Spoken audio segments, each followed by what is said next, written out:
Vegetable உப்புமாவுக்கு தேவையானது ரவை, வெங்காயம், தக்காளி, உருளைக்கிழங்கு, கேரட், இஞ்சி, பச்சை மிளகாய், கருவேப்பிலை, கொத்தமல்லி, கேஷ்யூ நட், கடுகு, உளுத்தம்பருப்பு, உப்பு, மஞ்சப்பொடி, பெருங்காயம்.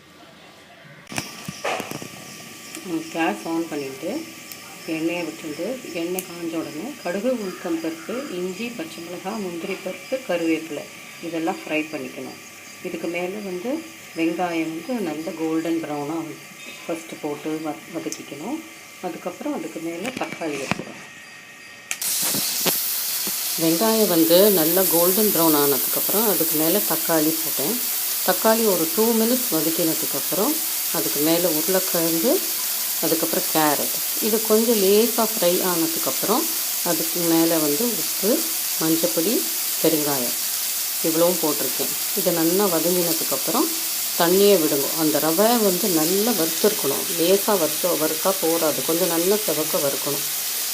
அதுக்கப்புறம் இதுக்கு நீங்கள் வேணுங்கிற தண்ணியை விட்டுங்க. நல்லா பாயில் ஆனதுக்கப்புறம் ரவையை போட்டு மிக்ஸ் பண்ணணும். தண்ணி நல்லா கொதிச்சாச்சு. இந்த டைமில் நம்ம ரவையை போட்டு கலக்கணும்.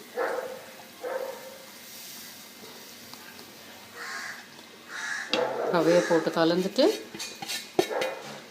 அது நல்லா மிக்ஸ் பண்ணிவிட்டு அது கொஞ்சம் நேரம் லிட்டு வச்சு மூடி வச்சுருங்க.